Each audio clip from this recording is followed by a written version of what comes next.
Buenas tardes a todos y a todas. Gracias por acompañarnos. Hoy vamos a hablar de un tema que ya forma parte de nuestra vida cotidiana y que sin duda marcará el futuro de nuestra sociedad, la inteligencia artificial. La inteligencia artificial ya no es algo del futuro, está presente en lo que vemos en redes sociales, en cómo trabajamos, en cómo se crean imágenes, vídeos e incluso en cómo se toman decisiones en empresas y gobiernos. Pero junto a sus avances también surgen preguntas importantes. ¿Es realmente sostenible? ¿Es justa? ¿Cómo afecta a las personas y al empleo? ¿Podemos confiar en lo que vemos? Para abordar estas cuestiones contamos con 4 alumnos de primero de diploma del Colegio Base, que son Pablo, Samuel, Regina y Livia, los cuales van a abordar esta temática con ayuda de nuestra invitada hoy, que nos acompaña, Lucía Ortiz de Zárate Alcázaro, profesora de Filosofía en la Universidad Autónoma de Madrid y graduada en Física y Filosofía por la Universidad Complutense de Madrid. Es un placer contar hoy con tu presencia, Lucía. Muchas gracias. Y vamos a dar inicio a una ronda de preguntas y a toda la charla con Pablo.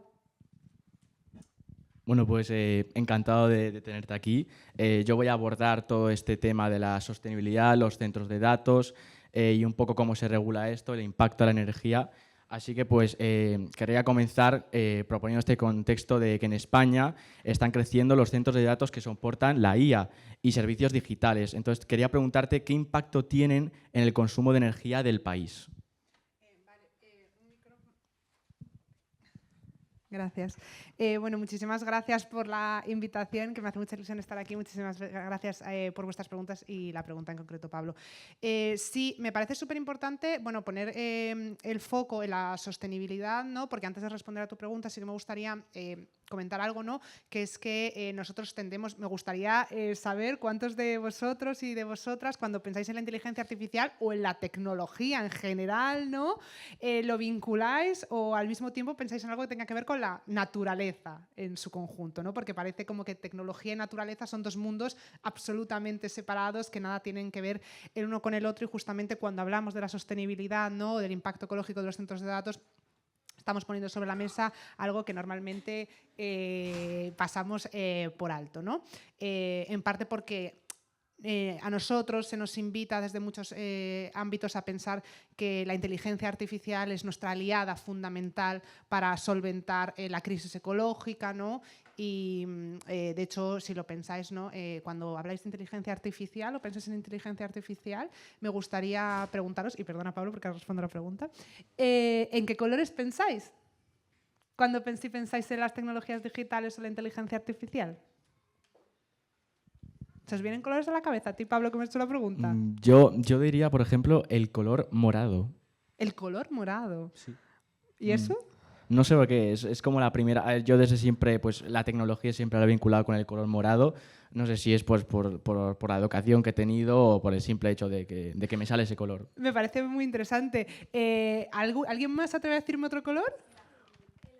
El azul, el gris como plateado, ¿no? Como así limpio, el verde, yo creo que cada vez más cuando pensamos en smart cities, ¿no? Ciudades inteligentes. ¿Sabéis cómo llamamos al sistema de computación de la inteligencia artificial donde se guardan nuestros datos? Seguro que la palabra la habéis utilizado muchísimas veces. ¿Os suena la nube? ¿Cuándo hablamos de la nube? Sí. Os lo pregunto porque en cambio si yo os pregunto qué pensáis en el ferrocarril, ¿qué colores viene a la cabeza? O una fábrica. Pues si me dices de una fábrica, pues gris, por ejemplo. Efectivamente, ¿no? Lo pongo sobre la mesa como introducción al tema de la sostenibilidad porque nosotros tendemos a pensar las tecnologías industriales del pasado, la revolución industrial, como algo oscuro, contaminante. Pensamos en marrón, pensamos en negro, pensamos en gris, pero no es ese gris plateado que hablaba Regina, ¿no?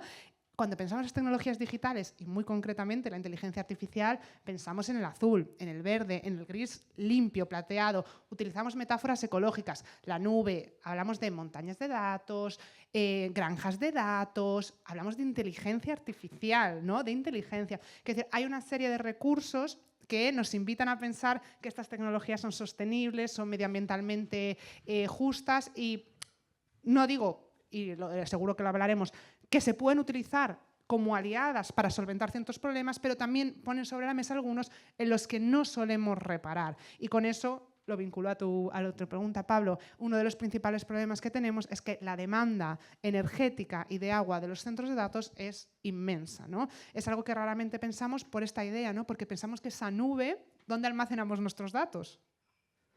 En la nube. Y parece que la nube es un sitio que está en el cielo.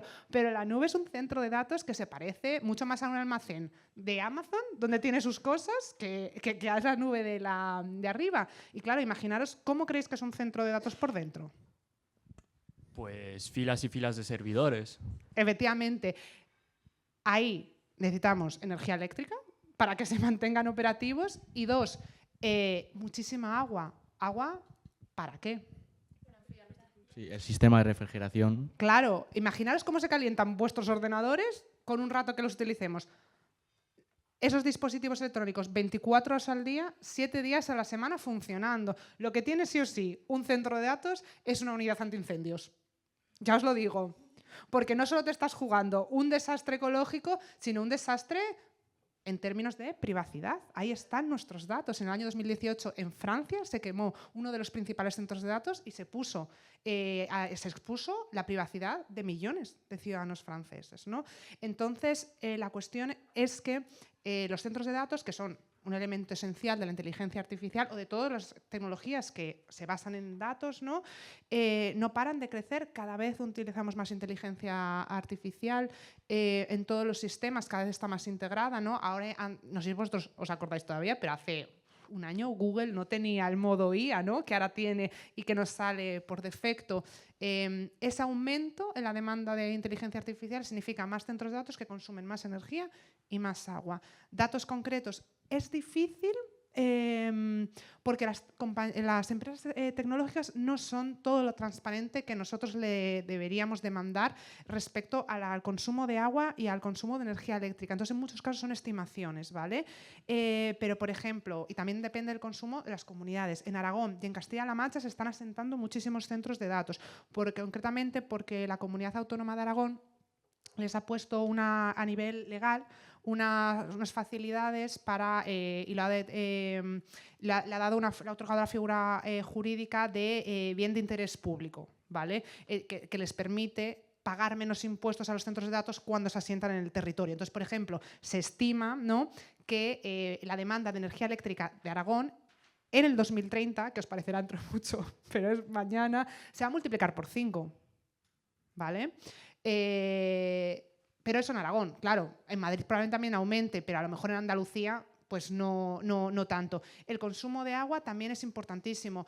Sabemos que Meta va a instalar uno de sus principales centros de datos en Talavera de la Reina, y la estimación que hizo la propia Meta después de rebajar las estimaciones es que iba a consumir al año 550 millones de litros de agua, es decir, el 10% del agua potable disponible en el territorio para el abastecimiento de la población.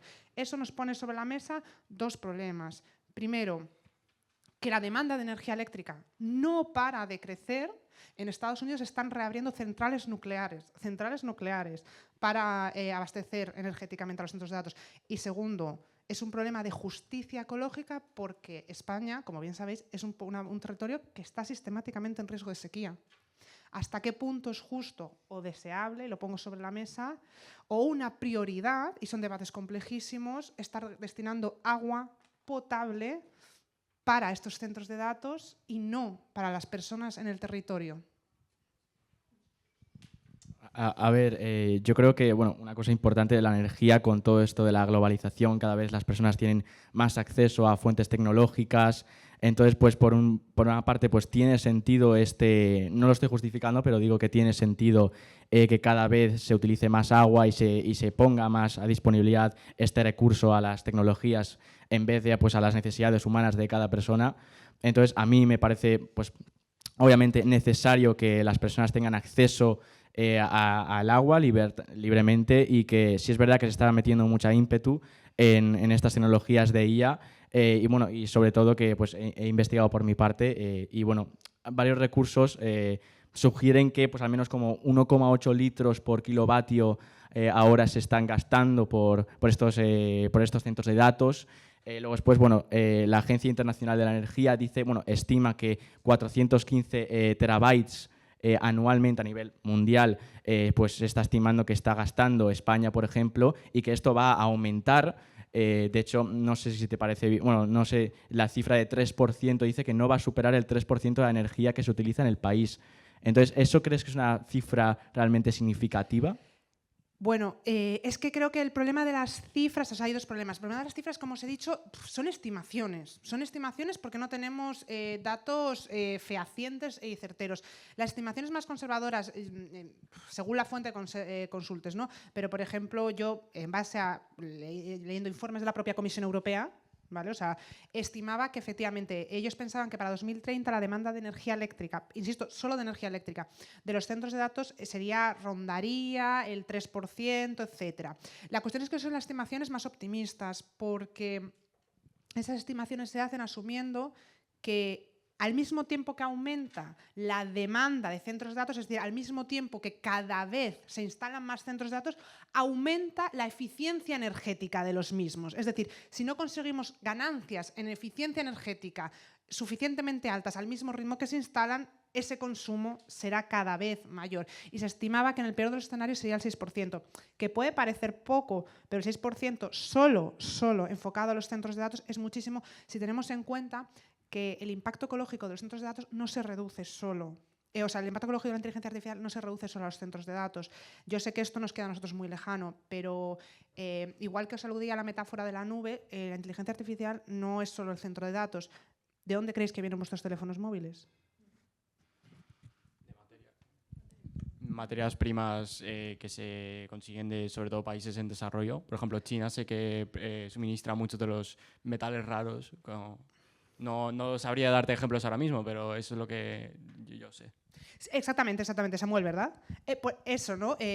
Pensad, necesitamos tierras raras que están en China y en Myanmar, y eso es el caso más fácil. Necesitamos litio en Chile, en Argentina, en Bolivia, necesitamos oro, cobre, cobalto en la República Democrática del Congo. ¿En qué situación están esos países? ¿Qué tipo de relaciones establecemos para conseguir los materiales? No sé si, y vosotros sois muy jovencitos, ¿no? Pero cuando Donald Trump entró en la segunda administración, una de las condiciones que le puso a Ucrania para seguir dándole ayuda militar era tener acceso prioritario a las tierras raras que había en suelo ucraniano. Porque sabemos que necesitamos esos materiales, aunque a nosotros nos parezca ajeno. Y ahí que el impacto ecológico de la minería. Luego tenemos que procesar esos materiales, transportarlos, me lo invento, de Chile al sudeste asiático, cómo contamina y qué en condiciones se produce la industria manufacturera, el consumo de los centros de datos y luego cuánto tiempo os duran vuestros dispositivos electrónicos. ¿Qué hacemos con ellos? ¿Dónde los lleváis? ¿O los acumuláis en casa cuando no los queréis? Un problema vinculado, creo que se dice la obsolescencia programada, puede ser posible, que efectivamente hay muchísimos recursos que pues una vez que en teoría se les acaba la vida útil, pues son desechados y al final pues toda esa materia prima que se pues, extrae pues acaba pues siendo malgastada, por decirlo. Claro, la cuestión es que, los dispositivos electrónicos cada vez duran menos tiempo, también los queremos utilizar cada vez menos tiempo, y luego la Unión Europea, que es un organismo bastante concienciado, solo recicla el 40% de los desechos electrónicos. El resto se van a países como Ghana, Pakistán, ¿no? Vuelve, y esto me interesa que quede, dejarlo claro. Si pensáis en el ciclo vital, por decirlo, en toda la cadena que hace posible la inteligencia artificial y otras tecnologías, empieza en países del sur global y acaba en países del sur global. El lado sin matices beneficioso lo vemos solo nosotros, ¿vale? Los ciudadanos del norte global, de países occidentales. En los países se acumulan esos desechos donde se vierten residuos, vertidos tóxicos en el agua. Es decir, que el impacto ecológico, por desgracia, no se limita a la cuestión energética, que sin duda en Occidente va a aumentar. Te digo otros datos. Se estima que en el año 2028 los centros de datos de Estados Unidos consuman tanta energía eléctrica como España o Italia enteros. Cuando os digo que se abren centrales nucleares es que necesitan una energía brutal porque no pueden dejar de funcionar. Sam Altman, el CEO de OpenAI, ¿no? Que es la empresa que lleva ChatGPT, pidió en el foro de Davos del año 2024 que se les permitiesen construir reactores nucleares de bolsillo, entre comillas, ¿no? Para poder abastecerlos, porque ellos mismos han ido al Congreso estadounidense, norteamericano, les han dicho que es que no tienen energía, porque la demanda es brutal. Entonces, sea el 3, el 4, el 5 o el 6%, diría dos cosas.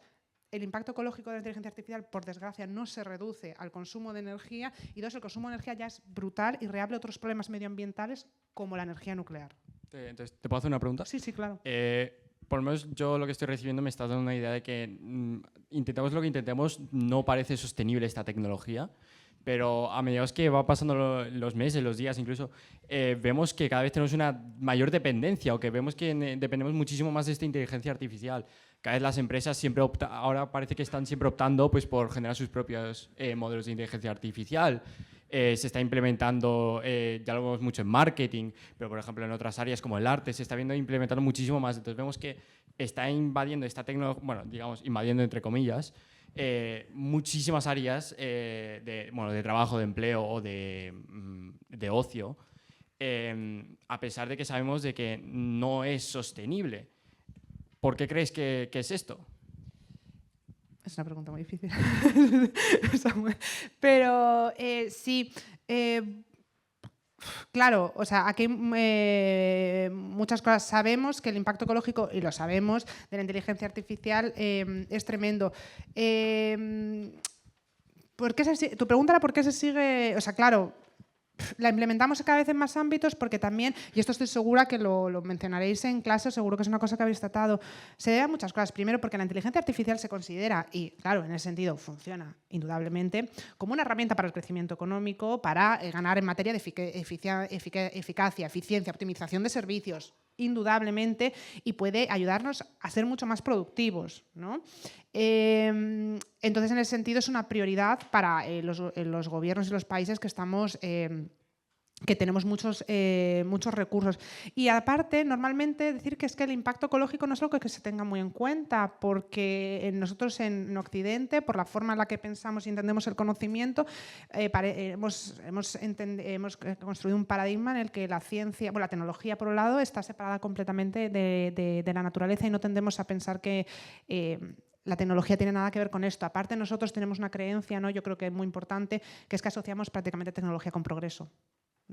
Si os pregunto qué pensáis en el futuro, ¿alguna forma de futuro no tiene tecnología? ¿O no tiene la tecnología como un elemento central? Y no es decir de ninguna forma, la tecnología juega un papel fundamental y muy importante en la construcción de progreso, pero quizás tendríamos que ser un poquito más ambiciosos y repensar qué, además de tecnología, debería tener nuestro futuro. Porque si quizás es sostenibilidad y es justicia ecológica, entonces quizás tendría que tener un poco, y no lo tengo claro, pero quizás tendría que tener un poco menos de tecnología, o en sectores más concretos, ¿no? Yo os pregunto, ¿para qué utilizáis inteligencia artificial vosotros? ¿La utilizáis siempre? ¿La utilizáis todos los días? Casi todos los días, o aunque no esté usando directamente lo que yo creo que sea, sé que simplemente en los algoritmos de redes sociales, de aplicaciones, de cosas que no me estoy ni dando cuenta de que le estoy utilizando, pero sí que cada vez que uso el móvil o el ordenador, al final hay algo en lo que está implicada la inteligencia artificial. Y, por ejemplo, aunque no queramos utilizarlas, ya por ejemplo en las propias búsquedas de Google, claro, ya nos meten de por sí la respuesta de la inteligencia artificial. Estoy segura, muchísimas gracias, que casi todo es de una forma, o sea porque ya está por defecto, ¿no? O porque nos aproximamos a ella. Muchos de vosotros habláis con ChatGPT u otro chat conversacional. A veces, y este es el punto, ¿no? ¿Cuál también, por incidir en otra cosa, cuál es nuestro papel como usuarios, de consumidores responsables, para hacer vuestros deberes o para preguntarles cuestiones de vuestra vida personal, problemáticas, etcétera, etcétera? Porque esto, que puede tener otros problemas aparte, no quería dejar de pasarlo. No sé si habéis mirado cuánto consume hablar con ChatGPT. ¿Os habéis preguntado alguna vez si vuestro impacto tiene un impacto ecológico, vuestras interacciones con ChatGPT, o si podrían ser ilimitadas? Se estima, y aquí nuevamente, que una conversación de 100 palabras con ChatGPT consume aproximadamente medio litro de agua. ¿Vale? Y aquí apelo a vuestra responsabilidad, a nuestra responsabilidad compartida como usuarios. ¿Os acordáis cuando se hizo popular, no sé si lo utilizasteis, el filtro de estudio Gimli? Que pues estima que genera una sola imagen con cada cosa de esas, consumía 1 litro de agua. No os voy a preguntar. Pensad cuántas imágenes creáis vosotros, las personas que conocéis. Es decir, igual que a veces tenemos cada vez más claro que a lo mejor en un mundo sostenible no podemos permitirnos tener 25 camisetas y 35 pantalones, quizás, y apunto a lo que decía Samuel, nuestra responsabilidad como usuarios es que deberíamos saber cuándo y cómo debemos utilizar la inteligencia artificial, y a lo mejor no la podemos utilizar en todos los ámbitos, o al menos no de forma ilimitada. Y más allá de la capacidad como consumidores que tenemos de, digamos, revertir un poco el impacto que tiene la inteligencia artificial a nivel energético, de gasto de agua, ¿se están implementando o se están iniciando proyectos que intenten reducir el impacto energético que tiene la inteligencia artificial? Sí, claro, o sea, muchísimas gracias por la pregunta, pero claro, lo que pasa es que es un tema complicado, es un tema complicado porque, uno, y el más evidente sería intentar abastecer con energía renovable la energía eléctrica de los centros de datos.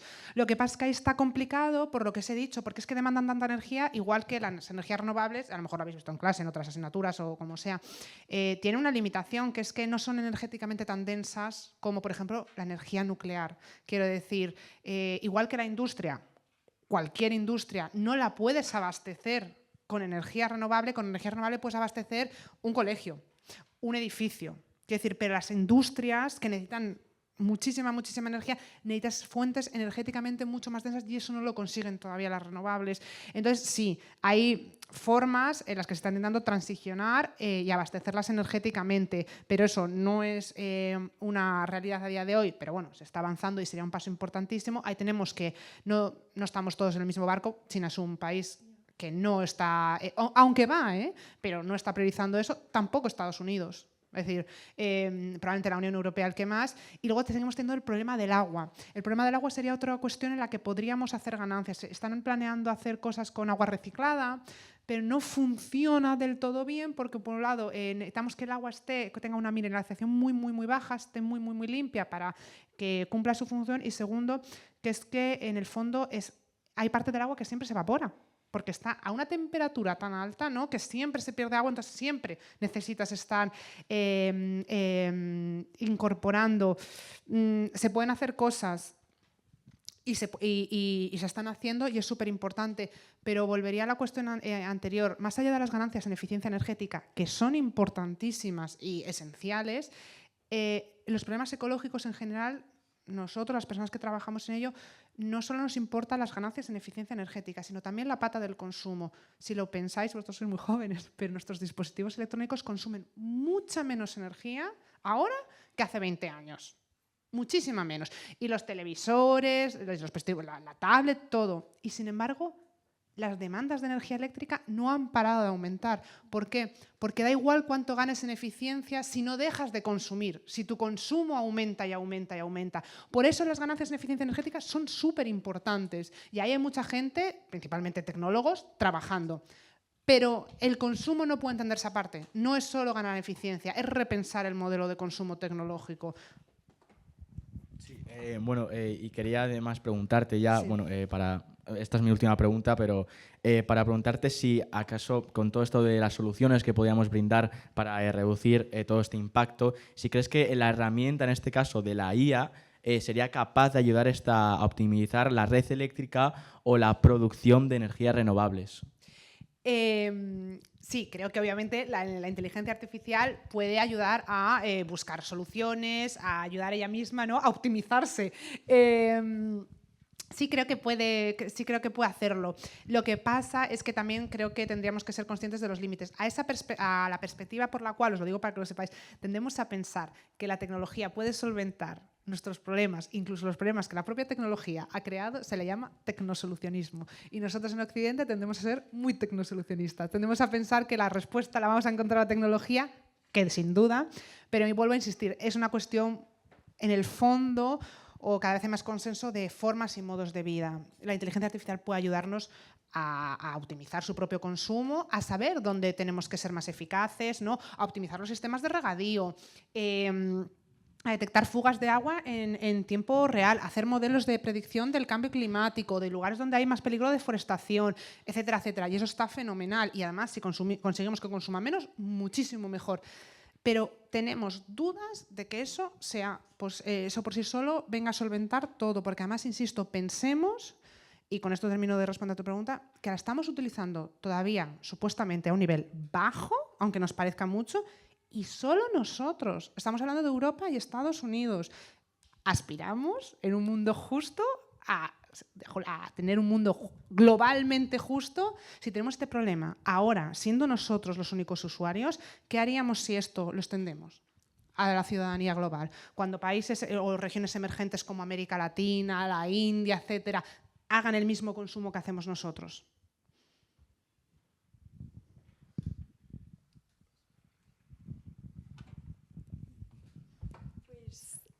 Justo esto que has dicho me parece muy interesante y creo que conecta con mi pregunta, ya que la IA hoy en día, ¿tú crees que genera una ventaja la gente que sabe usar la IA en países europeos y de América y específicamente en nuestro propio país? ¿Crees que los alumnos que aprenden sobre la IA y su uso tienen una ventaja sobre los que no aprenden sobre esto? Sí, gracias por la pregunta, Regina, ¿verdad? Sí. Sí, y yo creo que, bueno, claro, es que esto también os lo digo y seguro que lo voy a repetir muchas veces, es que como es un mundo que está iniciándose y cambiando constantemente, también en la historia de la inteligencia artificial, os digo, hay una cosa que llamamos inviernos y veranos. Veranos, os digo que les encantan las metáforas ecológicas. Veranos, momentos de mucho interés, inviernos, momentos de muy pocos. Ahora estamos en un verano. No sabemos, incluso dentro de la propia comunidad, cuánto hype hay alrededor de esto. Cuánto de lo que se dice que va a haber se va a instalar, ¿no? Bueno, aún con ese desconocimiento, sí, claro, yo estoy segura que la pregunta era, Regina, sí, ¿crees que está bien que aprendan en competencias de inteligencia artificial? Sí, ¿crees que crea una ventaja? Vale, sí. Claro, o sea, yo pienso que sí. A pesar de la incertidumbre, los planes de digitalización nos dicen que la inteligencia artificial se va a aplicar a amplios sectores. Lo lógico y lo normal sería que las personas que saben utilizar inteligencia artificial tengan una ventaja respecto a las que no lo saben. Ahora bien, y diría, y esto me parece un matiz importante, creo que formarse en competencias en materia de inteligencia artificial no solo pasa por aprender a programar o aprender a vincularse a nivel técnico con la inteligencia artificial. Tendría que también aportar una formación, no voy a decir humanística, pero sí del ámbito de las humanidades y las ciencias sociales en materia de inteligencia artificial, que tiene que ver con si la inteligencia artificial y la tecnología en general y parece que todo indica que se va a ampliar, el centro de nuestra vida o un eje fundamental, nosotros tenemos que ser capaces de tener una relación crítica con ella, como usuarios. Y a mí me preocupa en esto, porque la utilizáis vosotros y muchísimas personas, por ejemplo, el hecho de este pensamiento crítico en cuando vosotros veis un periódico, leéis un periódico, noticia en un periódico o un canal de televisión, a que estoy segura que la mayor parte de vosotros sabéis qué adscripción política tiene. Sí. Si es de izquierdas o de derechas, en general, ¿no? Cuando nosotros hablamos con la inteligencia artificial o una inteligencia artificial toma una decisión, nos asesoran algo, no tenemos la misma aproximación, tendemos a pensar que es neutral, que es objetiva, que nos está diciendo sin matices la verdad.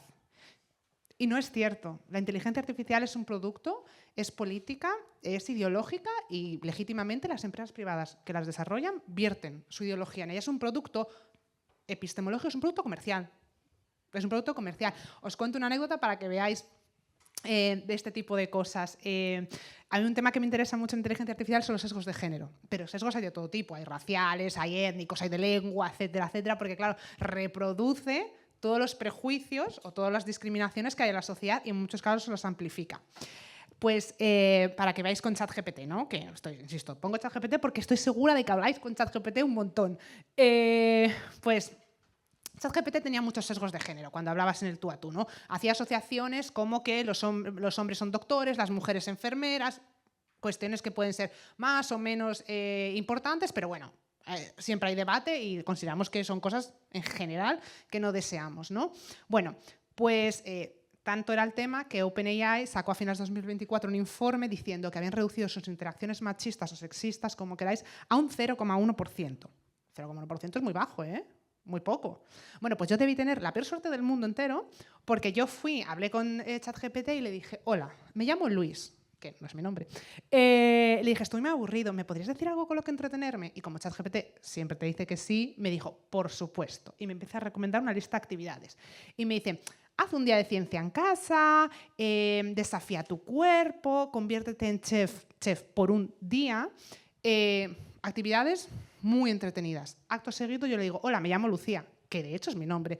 Y le hago la misma pregunta, estoy muy aburrida, ¿me podrías decir actividades para las que entretenerme? Y me dijo, por supuesto, haz un día de spa en casa, haz un photoshoot. A mí no me dijo que desafiase mi cuerpo, a mí me dijo que hiciese yoga suave.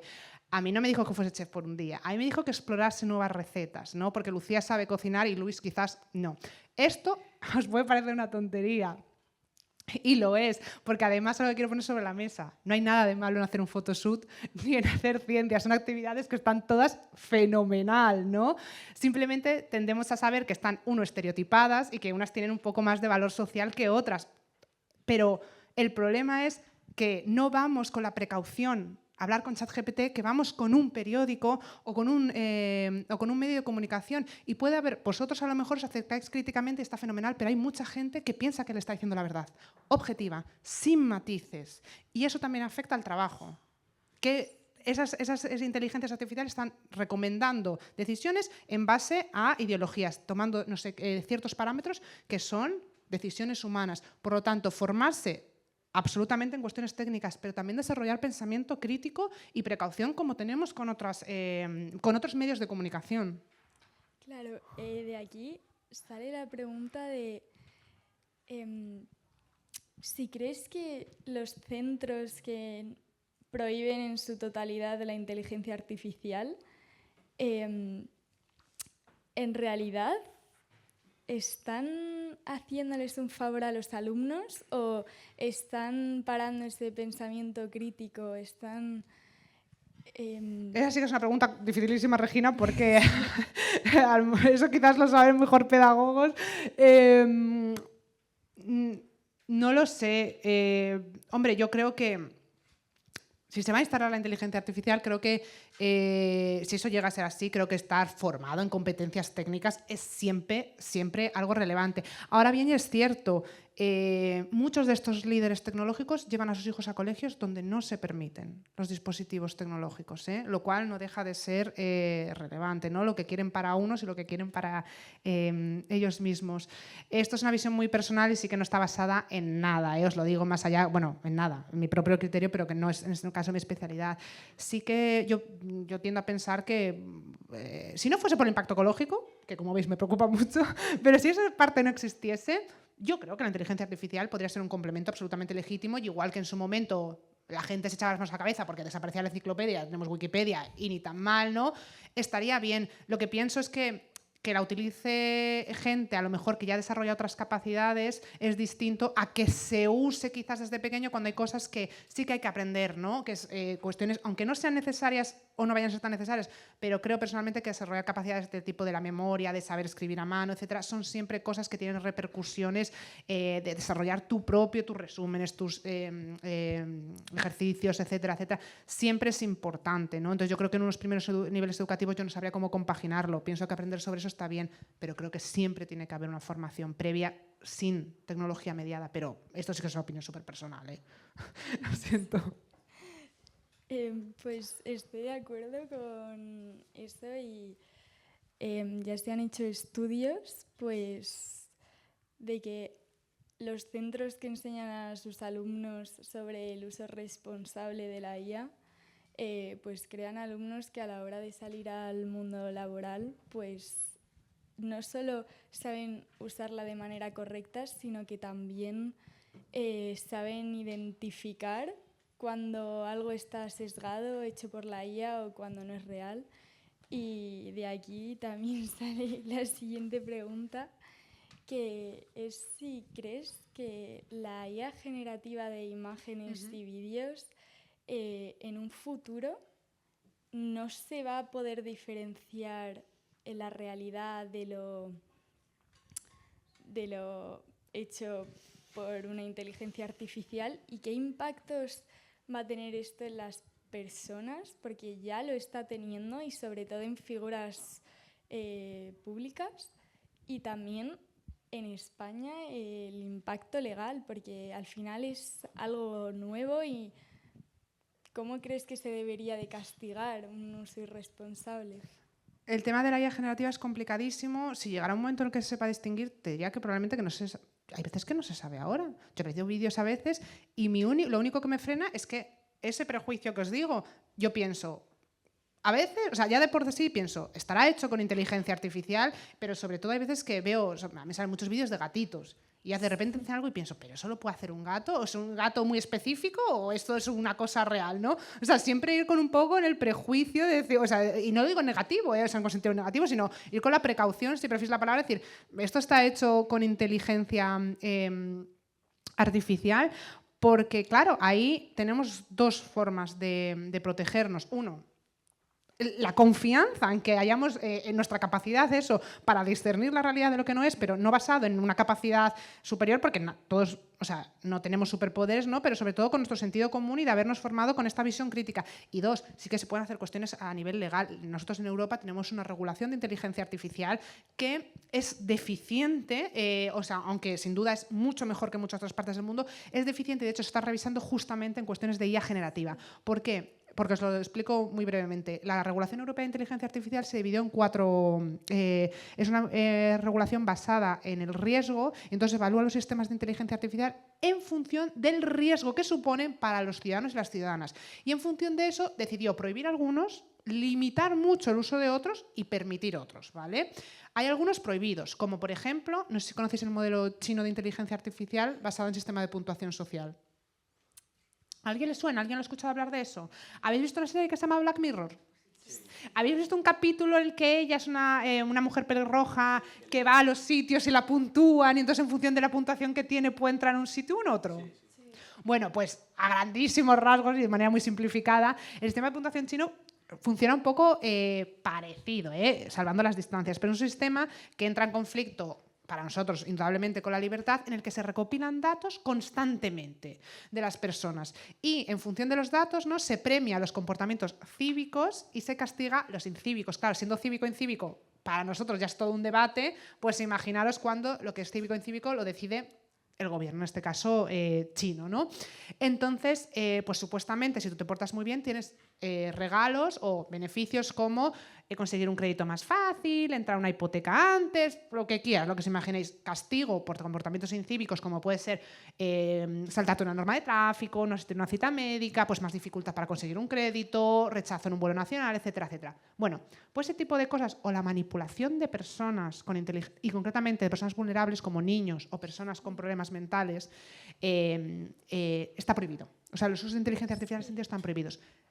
Los de alto riesgo son sistemas que están admitidos, pero con restricciones muy graves, entre ellas que tengan sesgos de género. Y alto riesgo sería control de fronteras, IA en educación, IA en sanidad, IA en el sistema judicial. ¿Qué pasa? Que la IA generativa entró en sistemas de medio riesgo, que tienen muy pocos requisitos legales y sobre todo lo único que les piden es como una marca de agua. Supuestamente, y no sé si lo habéis visto en TikTok, que a veces os pone un mensaje abajo, este contenido está generado con IA. Pues es lo que tiene que aparecer para que nosotros digamos, bueno, no tenemos que depender de nuestras dotes de adivinación, sino que tenemos este freno. Eso, cada vez hay más dudas de que sea suficiente porque eso lo pones, pero sabéis también que hay veces que no aparece y luego aparecen otros problemas. Algunos usos de esta IA no solo están detrás de un aumento del clima de polarización, de pérdida de confianza en las instituciones, a quién creemos, a quién no creemos, sino, y vuelvo a la cuestión de género un momento. Cada vez es más frecuente que se hagan vídeos de pornografía falsos, ¿no? Lo que se conoce como revenge porn, ¿no? Que sabemos que nos afecta especialmente a las mujeres. Se está usando cada vez más la inteligencia artificial para crear este tipo de contenido que se utiliza para hacer daño a las mujeres. Ahora la Comisión Europea está estudiando incluir la generación de contenido sexualizado como un uso de alto riesgo. Esto te quería comentar justo, y es que esto es algo que nos afecta a todos y creo que nos va a seguir afectando. Ha habido varios casos ya en España de menores que otros compañeros de clase han sacado una foto de su cara, que no tienes ya ni necesidad de estar en la nube para esto, y que han generado imágenes de ellas, y esto solo se ha multado con multas de 2.000 euros por crear y difundir la imagen. Y esto pues ha arruinado vidas, ha conseguido que hagan bullying, ha conseguido... hay un caso específico que, bueno, pues acaba en problemas de salud mental, en suicidio, y cada vez se dan más casos en España, y sobre todo, que ahora lo va a comentar un poco mi compañero, en personas, en figuras públicas, cada vez se ve más. Y aunque sean menores, o sea, han salido números de estos deepfake que se han hecho de actores y actrices menores, y es muy preocupante. Sí, no sé si queréis hacerme una pregunta antes o que comente esto. Quiero comentar algo más al respecto de esto, de un titular que encontré que me preocupó bastante, de un estudio que se hizo después de en X, en Twitter, después de que se habilitó en que Grok podía editar fotos y generar imágenes. Se hizo un estudio durante 11 días, solo 11, del 29 al 8 de enero, y en esos 11 días, esto es extrapolado, es una estimación, pero se estima que Grok generó 3 millones de imágenes sexualizadas o, por otras palabras, pornográficas. Para ponerlo eso en perspectiva, si imprimes esas 3 millones de fotos en un papel DIN A4, que es esto, puedes hacer una línea recta desde Cádiz hasta Barcelona. Y de esas 3 millones, 23.000 eran de menores de edad. Entonces, está bien oír que hay ya se están implementando regulaciones, pero sí me preocupa que lo accesible que es esta tecnología, estas herramientas, que, bueno, igual esto es una opinión un poco absolutista, que no, me preocupa que estas tecnologías, lo veo como si fuese una caja de Pandora. O sea, como esta herramienta tan poderosa lo pueda tener acceso todo el mundo. Es cierto que es más justo, o sea, todo el mundo debería tener acceso a herramientas lo más avanzadas posibles, pero sí ahí entra la cuestión de que deberíamos tener este tipo de herramientas disponibles si pueden causar este tipo de daño psicológico. O sea, estamos hablando de 3 millones de imágenes y, o sea, si las consecuencias no se imponen y no son consecuencias de verdad proporcionales al daño que se hace con esto, o sea, dudo yo si de verdad es necesario que tanta gente, o sea, que estas herramientas sean disponibles a un público tan masivo. Sí, es muy buena pregunta, ¿no? Porque además ahí tienes distintas formas de entender la justicia. Claro, nosotros tenemos la idea, y ciertamente en algunos aspectos, lo justo es que todos tengamos acceso a algo. Pero habría que pensar, ¿acceso a qué? ¿No? Acceso a necesidades que son fundamentales o a cuestiones que son fundamentales para el sostenimiento de la vida, y lo entiendo, no de la vida, voy a decir, de una vida buena. Incluso, no estoy diciendo acceso a una vivienda, a agua, comida, ¿no? También al ocio, de cierta forma. Eso no implica que la justicia tenga que ver con el acceso a cualquier cosa.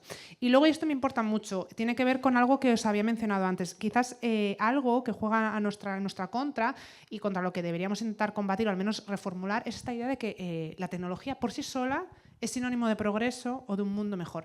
Y justamente creo que en esto acierta la Unión Europea, porque esto es un debate que yo no sé si estáis familiarizados, que tienen normalmente se defiende un modelo antagónico, Europa frente a Estados Unidos, ¿no? Estados Unidos es una región, un país que ha optado por desarrollar inteligencia artificial prácticamente sin regulación, ¿no? Porque ellos ponen sobre la mesa, o es lo que ellos, la postura que defienden, que la regulación frena de alguna forma la innovación, ¿vale? Y que eso, pues que el progreso es tecnología y que de alguna forma los problemas que vengan ya se solucionarán, o con tecnología o ya los abordaremos, ya veremos cómo se abordan. La Unión Europea tiene otra postura que tiene que ver con esto que os decía del progreso. Bueno, el progreso no tiene que ver con instaurar tecnología a cualquier precio. El progreso tiene que ver, en este caso, así lo dice la Unión Europea, basándose en su propia Carta Fundacional de Derechos y Libertades, el progreso tiene que ver con dar una mejor vida a los ciudadanos y eso tiene que ver con preservar, proteger derechos y libertades. Insisto, el acceso está bien para bienes y servicios que son esenciales, pero nada te dice que es esencial para nuestra vida tener acceso a según qué usos de una tecnología que repercute negativamente y de hecho la Unión Europea por eso prohíbe algunos usos porque considera que esos usos no generarían progreso, no generarían bienestar, sino al revés, irían en detrimento de nuestras vidas. Y es un modelo absolutamente antagónico. Por eso la creación, y por eso se lo llevó efectivamente la Comisión Europea, le ha abierto un expediente a X y a la IA de Elon Musk, ¿no? Para ver qué hacen. Se lo está intentando llevar también por otras leyes para ver si prohíben la generación, el que las herramientas de inteligencia artificial que operen en el suelo europeo puedan generar contenido sexualizado. Y sí, o sea, es un debate no solo legítimo, sino que la Unión Europea en este sentido sí que lo tiene relativamente claro.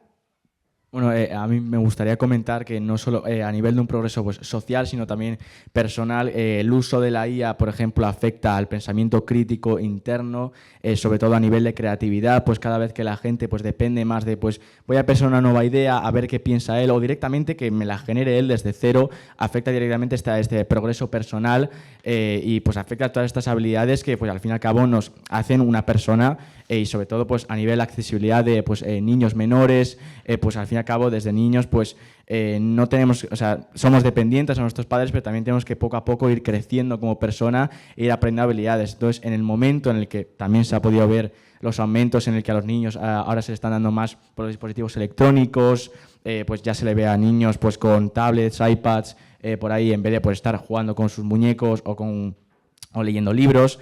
Entonces, creo que es importante también que se evite que pues los niños acaben pues, en esta dependencia de la inteligencia artificial desde tan temprana edad, porque pues, va a afectar que, por una parte, a nivel de vida, sí es verdad que nos sustenta pues, nuestros propios padres, nuestros tutores legales, pero es que a nivel de creatividad, ya hablando de progreso personal, la IA también nos va a afectar. Entonces, pues, al final no vamos a poder desarrollarnos a nivel personal como persona y creo que es importante pues, regular esa actividad y simplemente quería comentar eso. Sí, dime, Samuel. No, para añadir a eso, estoy completamente de acuerdo. Yo me considero una persona bastante artística. Me encanta la música, toco varios instrumentos, dibujo. Y sí, a mí esto yo lo veo me preocupa bastante yo, en lo personal, porque veo estas modelos de inteligencia artificial que cada vez generan imágenes incluso mejores. Tú antes has comentado lo de imágenes de estudio Ghibli, o sea, en estilo de estudio Ghibli. Estás viéndolo como de una forma un poco más romántica, digamos, de me choca ver como un genio artístico, como es el creador de Estudio Ghibli, no me viene el nombre ahora mismo a la cabeza, pero ver cómo se masifica su estilo, el arte que ha desarrollado durante más de media década, cómo se masifica de esta forma, porque yo creo que es que estamos entrando en un ciclo donde, claro, la IA nos da oferta instantánea a prácticamente cualquier demanda que tengamos. Y mucha gente dice, bueno, pero hace más accesible el arte a la gente. O sea, yo puedo generar una canción, un video. Y yo creo que no es, eso en mis ojos, no es arte. Para mí el arte es de que cualquier persona puede crear arte. O sea, me parece una frase muy bonita, pero no creo que sea cierto porque el arte es algo que le tienes que meter dedicación, tienes que ser consistente, tienes que fallar y fallar y fallar, no desmotivarte por haber hecho un dibujo de porquería o haber fallado 4 notas en la canción. Es volver a intentar, compartir con amigos, compartir con profesores. Y eso no se tiene en generar una imagen, generar una canción, generar voces con inteligencia artificial. Entonces, yo por ese lado temo mucho por estas inteligencias artificiales y digamos que me ha desmotivado también mucho a digamos, seguir por esa vocación artística. Sí, lo entiendo y me parece una reflexión súper interesante, Samuel, porque todo el tema del arte y la inteligencia artificial es un tema complejísimo, porque, bueno, partamos del hecho, claro, imaginaros yo mi base del impacto ecológico que tiene, yo sé que soy muy pesada, pero hacer ese tipo de contenido, ¿no? Pero bueno, imaginemos nuevamente que eso no existiese, porque si no, no habría otros debates. Yo he conocido, estuve en un foro en el que había escritores, no había artistas, pero eran sobre todo escritores, gente del mundo más bien literario, ¿vale? Pero bueno, de alguna forma también creativo. Y había alguna gente, ¿no? Y era un poco, ¿qué hacemos con esto? Y había muchos de ellos, ¿no? Porque es un debate complejísimo, que decían, bueno, la música electrónica antes tampoco se consideraba arte y ahora se considera una forma de arte, está basado en el hecho de tecnologías. Luego hay gente que está escribiendo sus libros o está escribiendo o haciendo incluso imágenes y le mete una cantidad de prompts, es decir, que está ahí tiempo y estaban defendiendo y dicen, pues que a lo mejor eso también es una forma, y no digo que lo sea, porque ahí la diferencia, Samuel, es que habría que definir, y yo sé que esto es muy difícil, ¿qué es el arte? Claro. Porque hay gente que te dice que un retrete en el Louvre no es arte, es decir, y hay gente que y esa obra vale millones de euros. Yo ahí puedo comentar que vi una comparación de, bueno, un influencer que es artista que yo sigo, que hizo una comparación de que tú, si tienes, por ejemplo, Pablo aquí, mi amigo, es pintor, imagínate, y yo le digo, pinta esto, y le voy dando instrucciones de qué pintar y pintar y pintar. Yo no voy a tomar yo no voy a llevarme todo el crédito por haber hecho la pintura es suya. Al final, en todo caso, yo me podría haber considerado el director artístico, en cualquier medida. Es muy interesante lo que dice Samuel, porque justamente una de las cosas que dijo uno de estos escritores fue que había puesto en coautoría la inteligencia artificial. Que el libro lo había escrito en coautoría. Yo ahí no entro, a mí también, pero habría que definir qué es el arte, qué no. Y luego, aparte, si me dices, ¿cuánto trabajo le has dedicado? Hay gente que necesita 50 horas para hacer un cuadro y hay gente que es un genio y en 2 minutos está pintado. Son debates complejísimos, no te puedo decir nada porque son dificilísimos. Yo entiendo que como artista, persona con vocación artística, tiene que ser desolador, absolutamente, y no me es ajeno. Pero bueno, decir, también está toda esta gente que lo abraza y también les entiendo. Son debates complejísimos, complejísimos. Sí. Que normalmente nos referimos al arte como una forma de expresión, pero eso se podría usar como excusa para crear cosas con IA. Y ahí nos metemos en todo el debate ético, porque ya no es solo para la parte humanitaria de la IA de crear arte y ayudar, también nos estamos metiendo en lo que es correcto. Perdona que... Como por ejemplo en la publicidad, ya estamos viendo mucho de esto y en Vogue ya hay muchas imágenes creadas por IA. Skechers ha fabricado muchos anuncios también y cada vez se ven más campos y en el que a mí por lo menos me sorprendió mucho y me impactó porque éticamente es brutal. Es en la tragedia de Adamuz, del tren. De las 8 imágenes que salieron, solo 2 eran reales y el resto estaban fabricadas por IA. Y piensas cómo en una tragedia como esa se puede hacer un uso tan erróneo de la IA para ganar dinero, o sea, y si no se ponen límites, esto va a seguir incrementando. ¿Qué opinas de esto? Sí, claro, y por eso nosotros en la Unión Europea hemos defendido tener una regulación que quizás debería ser probablemente en muchos sentidos más exigente, y luego nosotros tenemos un ordenamiento jurídico en España que efectivamente no fue pensado para la inteligencia artificial, pero da cuenta de algunas de estas problemáticas. ¿Por qué lo hace la gente? pues yo qué sé, porque les beneficie políticamente o por interés comercial, si es un periódico, un medio de comunicación, aunque nos parezca increíble, pero claro, si la cosa de ahí se trata de poder demostrar cuándo es verdad y cuándo es mentira.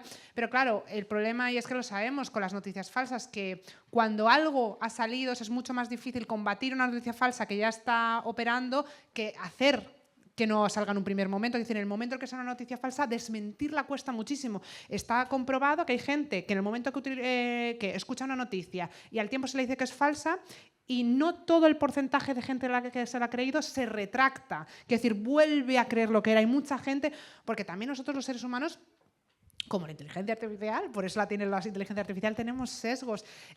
Nosotros tendemos a dar más validez a aquellas cuestiones que refuerzan nuestras creencias previas, y todos somos falibles y todos somos vulnerables a creernos contenido que es falso si refuerza aquellas cosas que creíamos. Entonces, ahí es importantísimo regulación, códigos éticos, pero decir, en un mundo en el que esa herramienta está disponible y en ese sentido no va a cambiar, lo único que cabría es castigar con la ley cuando se demuestre que eso ha sucedido. Respecto a la generación de otro tipo de contenido que ya no esté enfocado a la generación de aprovecharse de tragedias de ese tipo, claro, ahí hay un tema que además yo creo que también ha tocado Samuel, ¿no? que tiene que ver con la productividad. ¿Qué estamos valorando? ¿Qué buscamos? ¿No? Que yo creo que es una pregunta que nos hacemos suficiente. ¿Qué buscamos conseguir con la inteligencia artificial? ¿Buscamos ser más productivos? Porque aparentemente es lo que buscamos a toda costa, ¿no? Y por eso tenemos que hacer nosotros un esfuerzo para no hacer el ensayo con inteligencia artificial, para no hacer nuestros deberes con inteligencia artificial, porque es muy fácil. Y no quiero dejar de poner sobre la mesa que supuestamente estas tecnologías lo que nos prometían es que íbamos a trabajar menos para dedicarnos más a las cosas que nos gustaban. Y vosotros todavía sois muy jovencitos y tenéis que estudiar, pero en el mundo laboral la inteligencia artificial no se ha utilizado en ningún caso para liberarnos del trabajo, sino para hacernos más productivos, y eso sería lo primero que tendríamos que pensar: ¿para qué la queremos realmente y para qué la estamos utilizando? Y segundo, ¿qué valor le damos en este caso a la aportación humana? ¿No? Porque todos parece que pensamos que efectivamente algo hecho por una persona tiene de alguna forma más valor que algo hecho con inteligencia artificial. Vuelvo a lo del arte. ¿Se creará un arte de primera y de segunda? Que siempre ha habido estratos en la producción artística, pero ¿será el arte producido por inteligencia artificial el del consumo de masas y el arte humano un arte elitista? No tengo respuesta, pero os lo pregunto, para que son cosas que están sobre la mesa y para las que no tengo una respuesta cerrada. Bueno, voy a cambiar un poquito de tema para ir avanzando un poco. Está en relación con la IA generativa, pero más específica con la IA de voz. Entonces, que esto lo podríamos relacionar también con artistas como actores de voz o cantantes. Pero, ¿tú crees que un modelo de IA generado con la voz de alguien famoso, por ejemplo, ¿tú crees que se podría considerar un robo de identidad de eso? Sí, por supuesto. Y de hecho hay actores, yo creo que la más famosa ha sido Scarlett Johansson, ¿no? que lo denunció. Aquí también, nuevo tema en el que todos vamos por detrás, ¿no? Pero aquí entraría con el conflicto, con la cuestión de los derechos de autor, ¿no? Y cómo se utiliza. No tenemos en Europa no tenemos una regulación en esa materia. Los autores, creadores están demandándola porque, claro, lo que está sobre la mesa es, bueno, si tú vas a utilizar datos o de mi voz, o de mi persona, o con mi contenido artístico de alguna forma para lucrar, o sea, no ya solo para lucrarte, pero bueno, si encima te lucras, ¿no? De alguna forma, yo tengo que dar mi consentimiento primero, y si lo doy, me tengo que beneficiar en términos económicos, ¿no? Como cuando cedo los derechos de autor de cualquier obra. Yo si los cedo, tengo que tener una retribución al respecto, ¿no? Y aquí es un tema en el que está todo por hacer.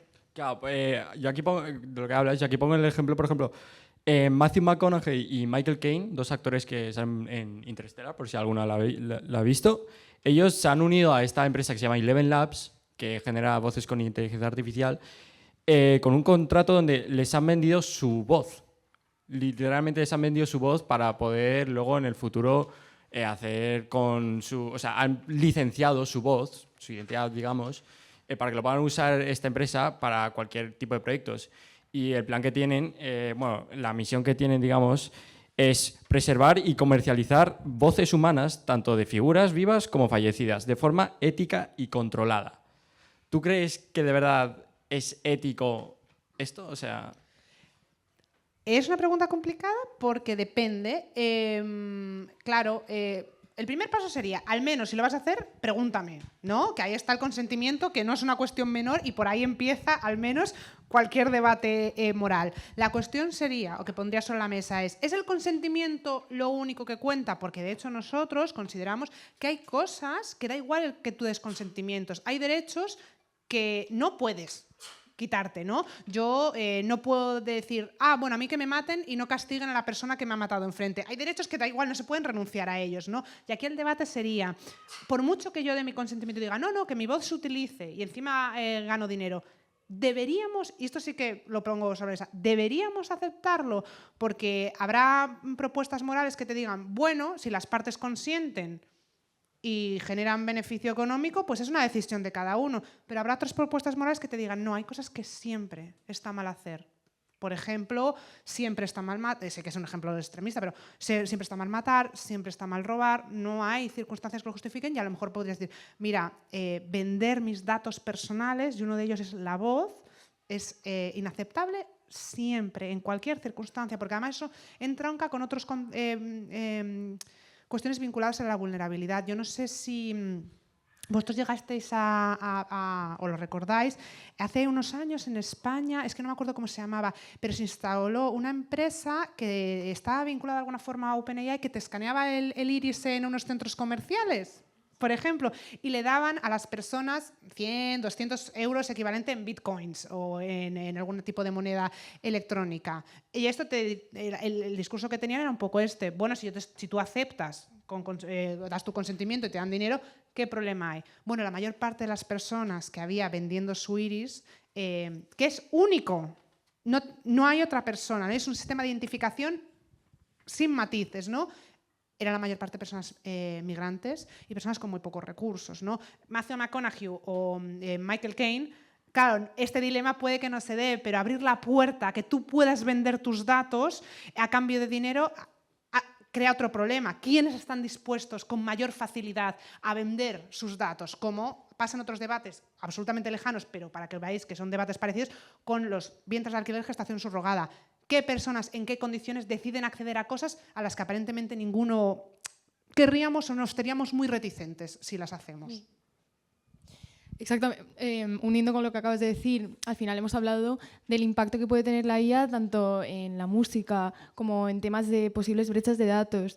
Y como estudiantes de bachillerato que somos, que dentro de poco nos vamos a introducir dentro del mercado laboral, hay como mucha incertidumbre en relación a todo el tema de la IA. Al fin y al cabo llevamos años oyendo que la IA pues va a hacer que desaparezcan muchísimos puestos de trabajo. Esto lo hemos oído de pues, el CEO de Anthropic o el responsable de IA en Microsoft, que al final nos advierten que todos los trabajos y labores administrativas o trabajos de cuello blanco pues, están sujetos a la posible automatización por parte de la IA.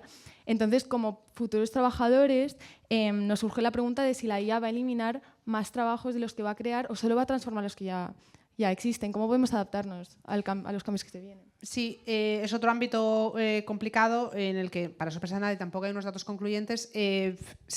Es que depende de muchas cosas, porque, insisto, lo que decía al principio, todos los planes de digitalización nos indican que la prioridad es digitalizar muchísimos sectores y instalar inteligencia artificial, pero es que no sabemos genuinamente cuál es el recorrido, porque la inteligencia artificial no es una cosa que tú hagas así y se hace. Es que os voy a decir algo súper básico y súper concreto. Si necesitamos materiales estratégicos para construir nuestros sistemas de inteligencia artificial y estamos en un contexto de guerra en el que, por ejemplo, no tenemos garantizado el acceso a esos materiales, es una cosa súper evidente que ya pone una dificultad, un obstáculo. O sea, hay obstáculos que no tienen que ver con el desarrollo tecnológico ni con la falta o no de voluntad. Es que hay cuestiones políticas mediando directamente en que nosotros podamos tener acceso a esos materiales, llevar a cabo esos planes, etcétera, etcétera. Luego ya está la transformación organizativa de las empresas. Entonces, bueno, en el caso de que esto se lleve a cabo, en general, en este sentido, yo por lo que he leído, ¿se destruirán muchos puestos de trabajo? Sí. ¿Se crearán muchísimos? También. Quiero decir, el fantasma de que el empleo va a desaparecer, lo veo, o sea, lo hemos escuchado también. Fijaros, en ese sentido sí que soy bastante optimista. Creo que aparecerán nuevos puestos que a nosotros nos parecen impensables. Existen trabajos a día de hoy que hace, no voy a decir 20 años, hace 10, hace 7, nos parecían que no podían existir. No sé si serán trabajos mejores, algunos peores. Lo que sí que pienso y lo que sí que he podido leer es que lo que sí que pensamos es que va a haber un margen, un tiempo de incertidumbre donde muchos trabajadores, hasta que esos nuevos empleos desaparezcan y mientras los otros están desapareciendo, pueden encontrarse en una situación muy precaria, ¿no? Y ahí lo que tendrían que hacer, al menos las economías desarrolladas, el estado del bienestar, es preguntarse qué cobertura, si es que quieren darle alguna, le van a dar a los trabajadores que estén viviendo ese tránsito, ¿no? Porque yo que eventualmente se creen nuevos puestos de trabajo, la verdad, no lo sé con certeza, pero no me extrañaría nada. La cuestión es que sí que va a haber gente que probablemente vea su efecto, su empleo o que desaparezca su empleo o que se vea muy deteriorado. A lo mejor tú no ejerces ya tu empleo completamente, ¿no? No es lo mismo lo que te pagan siendo traductora y siendo la única responsable que a lo mejor si tú saben que la mitad de tu trabajo lo haces con inteligencia artificial, pues a lo mejor te pagan menos, ¿no? También está la precarización de los empleos. Entonces habría que haber debates de cómo solventas ese tránsito si llega el momento, pero cómo solventas el tránsito hasta que llega esa estabilización de un nuevo modelo de mercado de trabajo. Claro, porque al final este cambio de modelo de trabajo también va a requerir una adaptación por nuestra parte. Sí, claro. Supongo que el valor que seguimos aportando a las personas el trabajo va a cambiar. Y yo, por ejemplo, que me interesa muchísimo la física, con toda la automatización y la digitalización de ciertos procesos, me surge la duda de qué voy a poder seguir aportando yo en mi futuro trabajo, ¿sabes? Hombre, yo creo que dependerá del trabajo. Claro, en cada uno será una cosa distinta. Yo, que tengo muchos amigos que estudiaron física, claro, yo lo que tengo entendido es que, por ejemplo, las competencias en programación, ¿no? No es que no vayan a ser importantes, por lo que os he dicho. La inteligencia artificial hace mucho, pero la inteligencia artificial se equivoca. Necesitamos a gente que sepa programar para valorar si lo que ha hecho está bien o mal, porque va a acertar muchas veces, pero hay veces que no te puedes permitir que falle ni una sola vez. Es decir, que no te vale con decir, ahora lo delego. No, tú tienes que tener gente formada que sea capaz de supervisar. Entonces, eso siempre va a estar. Y luego lo que pasará es que se transformarán, entiendo, las capacidades y las tareas que, igual que antes, tú necesitabas, quiero decir, hacías las cuentas con una computadora mucho menos potente, ya no las hacías antes de la inteligencia artificial, y cuando estudié física se hacía con programación, que a lo mejor tardabas un poco, pero mucho menos, y el trabajo de los físicos siguió estando allí. Quiero decir, no desapareció. De hecho, supuestamente, a mí me preocupa nuevamente el consumo de energía, pero pues te lo dedicarás a otras cosas y no a hacer esos cómputos. En otras labores, por ejemplo, en materia más que tenga que ver con empresas o cosas así, lo que se enfatiza mucho es en lo importante que van a ser las habilidades interpersonales, ¿no? Además, habilidades que habían estado muy denostadas, quiero decir, por estar históricamente muy vinculadas a las mujeres. La gestión de equipos, la gestión de personas, la empatía, la intuición, el cuidado, ¿no? Cómo gestionamos los equipos, nuestro sentido crítico, qué decisiones seguimos que nos ha recomendado la IA, cuáles no, esa capacidad crítica de discernir en puestos de mediana responsabilidad. En otros será acompañamiento o tener la inteligencia artificial como un complemento, una herramienta en la que las cuestiones técnicas sean fundamentales. Con esto que acabas de decir del aumento de la eficiencia, que también lo hemos comentado en varios puntos de este debate, al final la inteligencia artificial nos permite aumentar exponencialmente la eficiencia del trabajador, ¿no? Una tarea que antes, escribir un artículo, que antes requería un proceso de investigación, un proceso de diseño, de redacción, ahora a lo mejor el trabajador lo puede tener hecho en cuestión de minutos.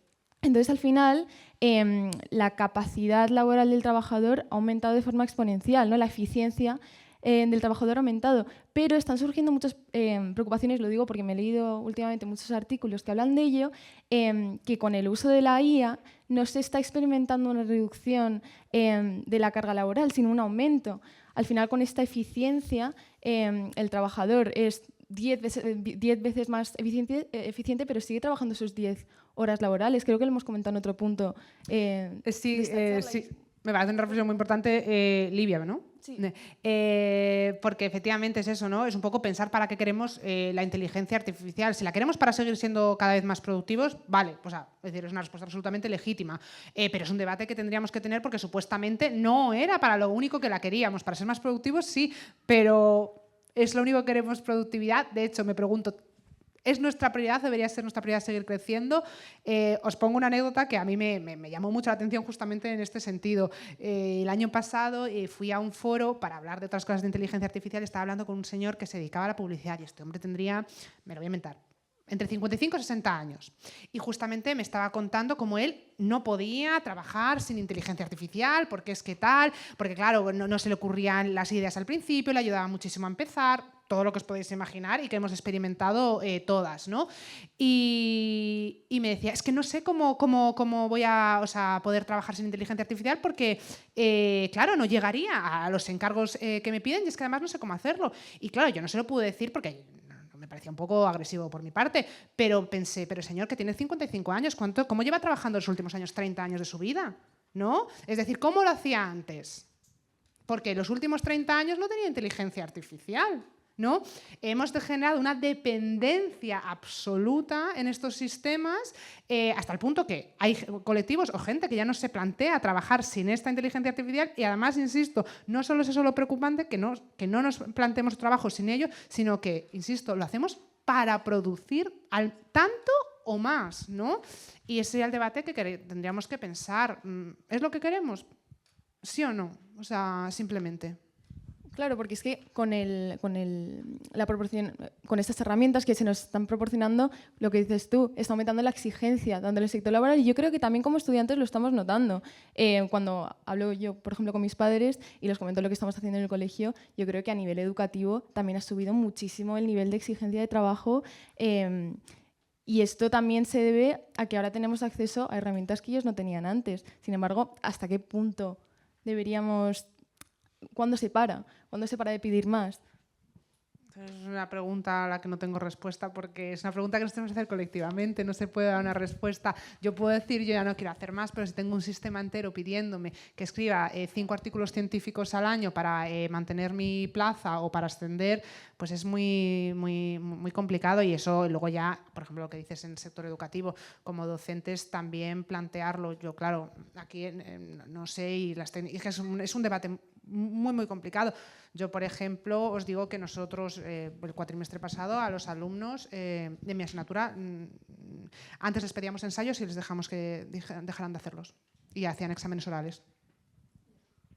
Por ejemplo, para no solo por la cuestión de copiar, sino porque efectivamente sabemos que si mandamos un ensayo, probablemente lo hagan con inteligencia artificial, porque ahí tienes que tener una fuerza de voluntad tremenda para no llegar a eso, porque sabemos que tiene una demanda de una exigencia en otras asignaturas brutal, pues un examen oral.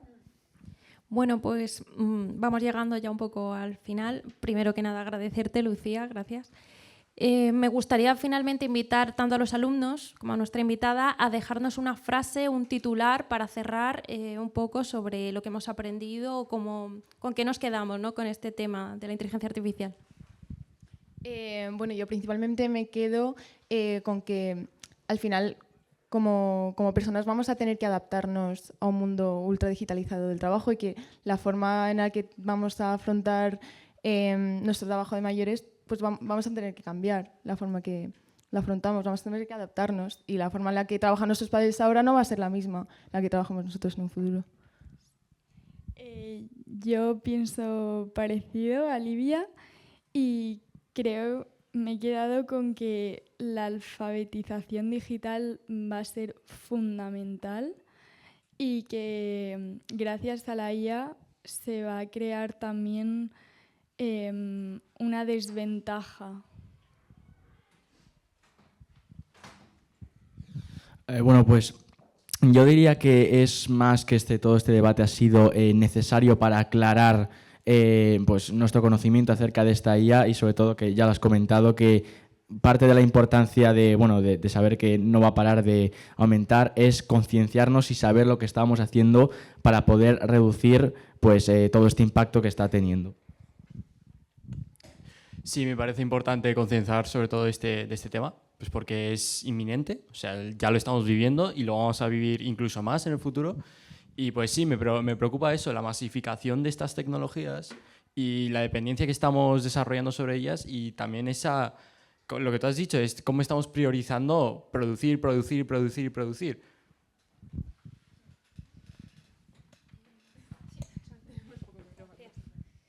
Y por último, me gustaría abrir una ronda de preguntas por si algún alumno o alumna quiere aprovechar.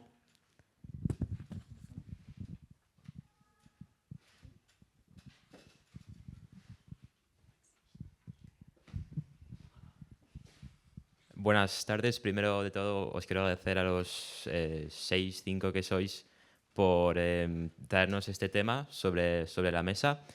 Y pues durante el debate, durante la charla me he planteado, o sea, a veces cuando hay un problema, lo más fácil es, digamos, eliminarlo. Y, por ejemplo, al principio con las bases de datos, cuando decías que pues, consumían agua, que eran insostenibles, me pregunto si es posible simplemente no generar más bases de datos o no acumular datos que no son necesarios. No sé si es posible vivir así, sin esos datos, sin esa información que no necesariamente necesitamos. Gracias.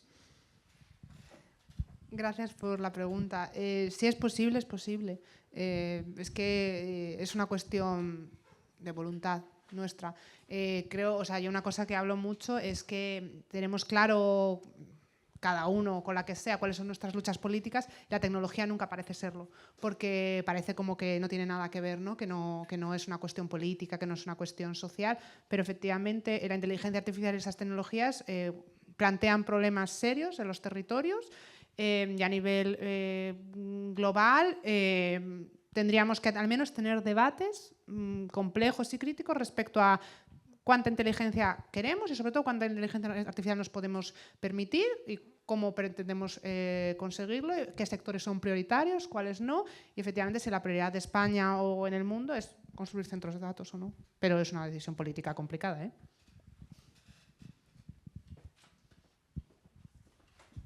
Lo primero que muchas gracias por el debate, ha sido la verdad que súper interesante, sobre todo pues concienciaros a todos un poco más sobre este tema. Y yo te quería preguntar que si tenías algún consejo así que nos podrías dar a las próximas generaciones en torno a la inteligencia artificial, ¿cuál sería? Sí, gracias por la pregunta. Bueno, diría que alfabetizarse en términos digitales, pero sobre todo teniendo, como ha dicho Regina, una visión crítica, que crítica no es mala, simplemente, bueno, pues es tener precaución, ¿no? De saber a lo que tener una visión completa de lo que nos estamos enfrentando. Pues igual que tenemos precaución con cierto periódico o cierto canal de televisión, saber que lo que nos está diciendo la inteligencia artificial puede estar sesgado, puede tener sesgos ideológicos, y simplemente para saber, ¿no? Para adelantarlo y no acercarnos como si fuese la verdad absoluta, saber qué implica, ¿no? Igual que tenemos conciencia cada vez más, como os he dicho, con la ropa, tener conciencia de nuestro papel como usuarios y como consumidores de la inteligencia artificial. Parece que y desde luego lo importante es en muchos sentidos cuál es la política de las empresas y la regulación. Pero esto a nivel de usuario también tenemos mucho que decir y mucho que hacer y deberíamos repensar, o al menos yo, para que a vosotros os preguntaría, os lanzaría la pregunta de que reflexionéis cuánta inteligencia artificial utilizáis y cuánta creéis que es justo permitirse, ¿no? Que penséis eso cuando habláis con ChatGPT o estos sistemas en el consumo que hay detrás, y en ese sentido sí que hay consejos. Por ejemplo, los expertos y tecnólogos nos dicen que utilizar para traducir Google Translator, por ejemplo, herramientas específicas, es mucho más sostenible que ir a modelos como ChatGPT generales que consumen, necesitan muchísima más demanda. Entonces, hay herramientas tecnológicas específicas para tareas específicas que son mucho más eficientes. Cuando habláis con ChatGPT, no decirle, y entiendo que se hace con buena intención, no, hola, ¿qué tal? Y luego terminas, muchas gracias, tal, y tener esa interacción tan larga, sino ser mucho más concisos, intentar ser lo más sintéticos, lo más precisos posibles para que las interacciones sean las menores posibles. Y luego, aunque parezca mentira, es lo que digo, tener un consumo responsable a nivel de saber, ¿realmente tengo que preguntarle esto a ChatGPT? Si quiero saber el tiempo, no tengo una página web que me lo pregunte, no tengo mi aplicación del móvil. Si quiero saber qué tengo que comprar o qué lista la compra, no le puedo preguntar a mi madre, a mi hermano o a mi padre, a quien sea. Saber qué y para qué queremos utilizar esa tecnología.